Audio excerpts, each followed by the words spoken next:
Bonjour pour un autre épisode de Vapcast.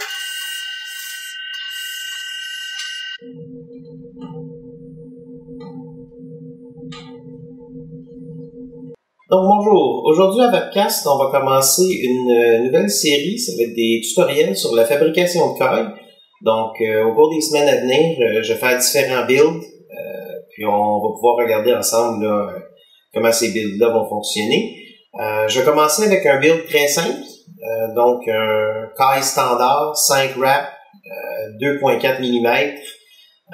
Ce que je veux dire par coil standard, je vais l'expliquer un peu plus tard dans la vidéo, c'est un coil dont chacun des wraps ne se touche pas, donc ils sont espacés de façon égale. C'est, je dirais, le coil le plus de base qu'on peut faire. Et je vais bâtir ce coil-là sur le deck d'un Russian 91% dont j'ai fait le review assez récemment, qui va être un build de type K-Fun. Donc, on va voir tout ça ensemble, puis au cours des semaines à venir, comme je dis, vous allez voir des builds de plus en plus complexes, si vous voulez, qui vont ressortir. Donc, on va passer tout de suite au plan rapproché du build d'un coil standard. Donc, on va commencer aujourd'hui par un build standard, donc un coil standard basé sur le Russian.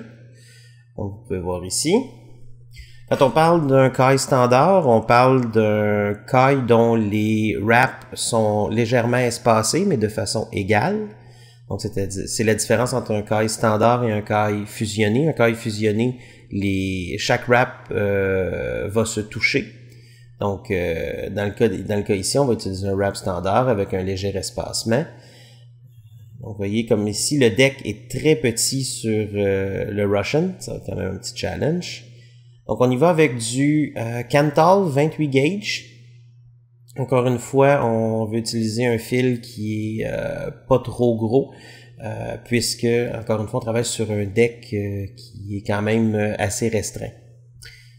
Donc, on va commencer par sortir à peu près 8 pouces, je dirais, de Kanthal. On va essayer de redresser le plus possible. Donc, on va couper ici. Voilà.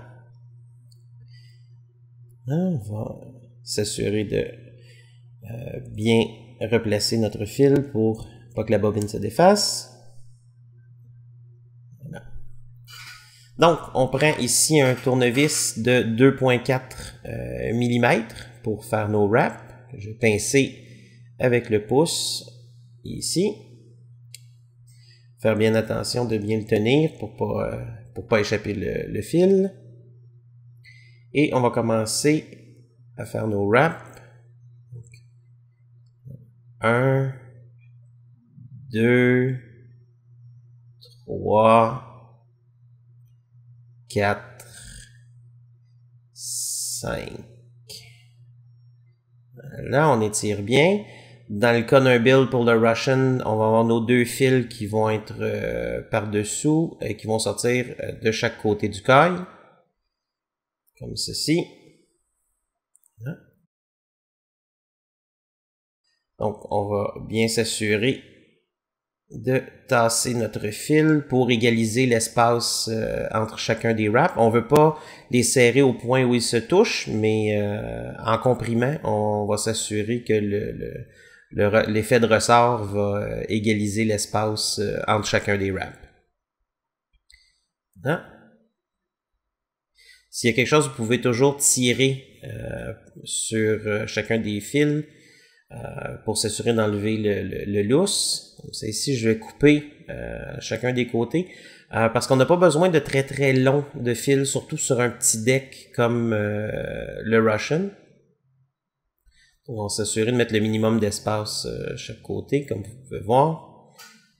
Donc, si vous regardez bien, vous voyez que l'espace entre chacun des wraps est pratiquement identique. Donc, un petit peu. Voilà. Donc, vous voyez bien, l'espace est très régulier. Ça. Et sur ce, on va pouvoir passer à l'installation sur le deck de notre nouveau coil, donc 2.4 mm, 5 wraps sur du 28 gauge. Voilà. Donc, comme vous voyez, le deck est, comme je vous le répète, excessivement petit. Donc, c'est un petit peu challengeant. Je vous dirais que c'est un des decks qui est quand même assez challengeant pour builder, surtout pour débuter, mais bon. Donc, on va positionner notre caille en plein centre, au-dessus de la cheminée pour l'entrée d'air. Donc, on va faire le tour d'un des deux pôles. Voilà. Et on va visser bien solidement. Et on va tourner autour du deuxième pôle qui va être le pôle négatif. Désolé pour le flou, c'est assez difficile de garder le deck à la bonne distance de la caméra lorsqu'on travaille en dessous de la caméra comme ça. Donc on place de façon bien serrée autour de chacun des postes. Et on visse pour s'assurer que ça tient le mieux possible. Voilà.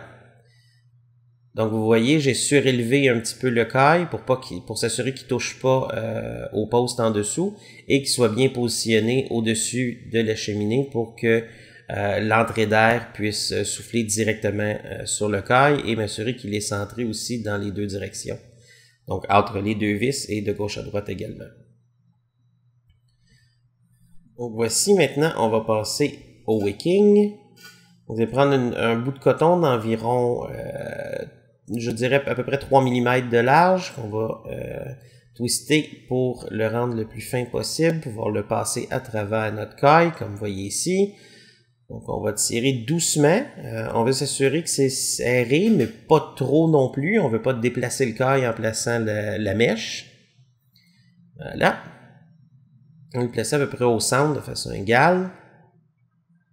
Et lorsque vous voyez bon, que le fit est bon, on va s'assurer de le couper pour ne pas qu'il descende dans les channels, pour s'assurer qu'il y a de l'espace pour que le jus puisse bien entrer à l'intérieur de la chambre une fois qu'il va être refermé. Donc, couper à peu près, je dirais, flush à la largeur de la base du deck.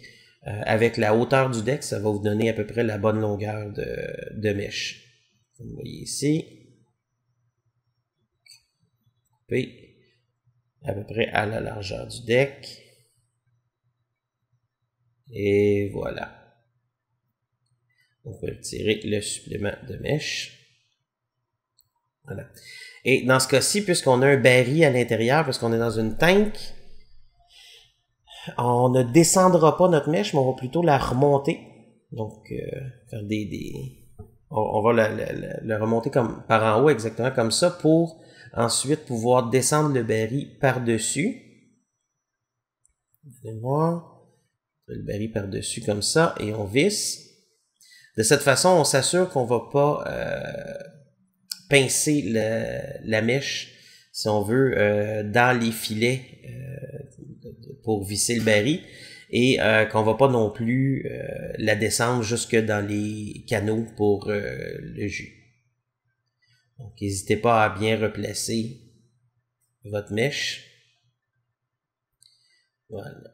Donc, on va descendre ça par-dessus. Assurez-vous que la mèche ne redescend pas pour être pris dans les filets.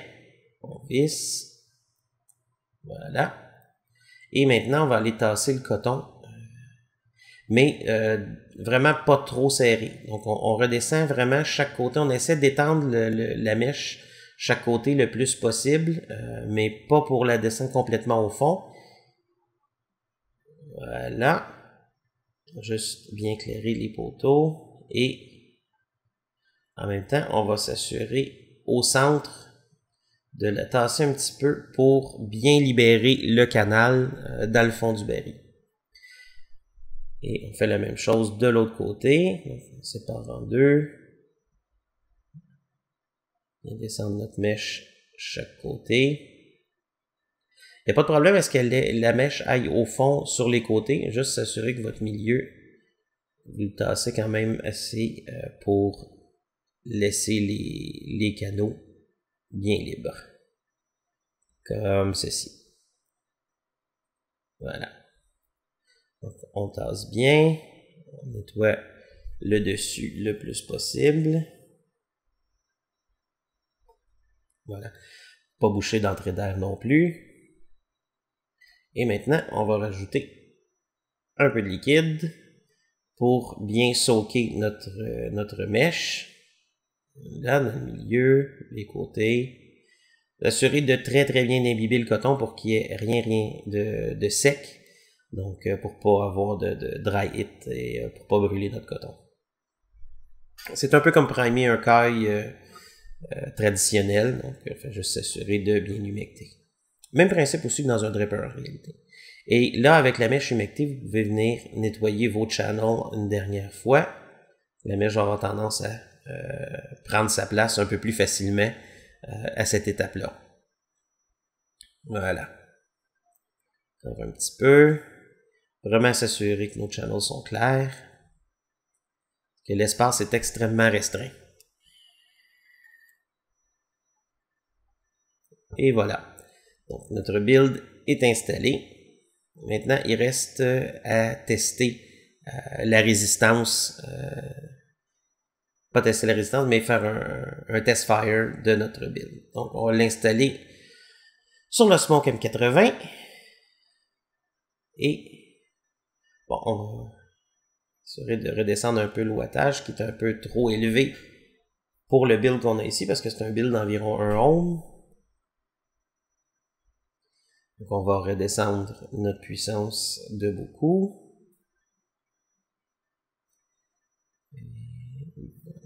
À peu près 25 watts, je dirais que ça va être idéal pour ce genre de build-là. Donc, voilà, comme on peut voir,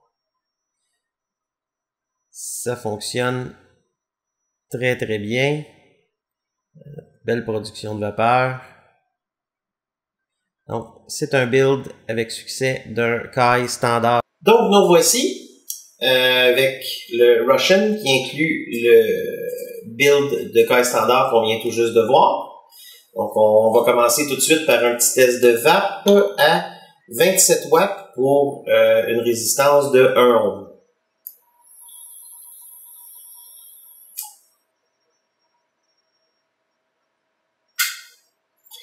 Donc, vous voyez que pour le Russian, c'est quand même une belle production de vapeur. On a une bonne vapeur chaude, même à 27 watts, pour ce type de build-là.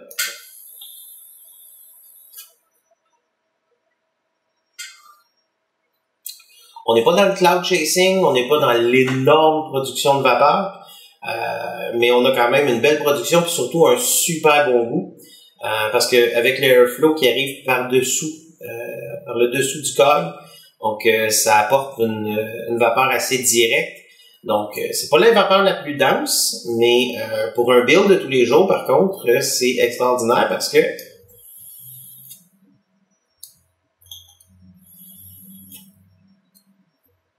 je peux faire une vape qui est quand même discrète, donc qui n'est pas excessive. Donc pour une vape à l'extérieur, au bureau, tout ça, bon, si on veut pas déranger, c'est parfait, mais on a quand même la possibilité de faire une production de vapeur intéressante.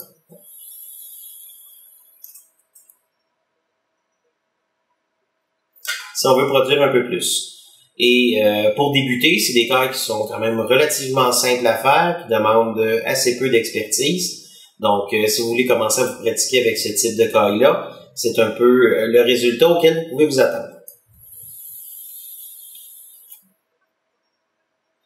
Je vous conseille évidemment pas de pousser ces builds-là sur du wattage très élevé. C'est pas conçu pour ça du tout. C'est vraiment pour une vape régulière de base, qui est une belle transition des cailles commerciaux traditionnels. Donc, je vous remercie. C'était le tutoriel de build d'un caille standard 5 wrap sur du 28 gauge sur un centre de 2.4 mm.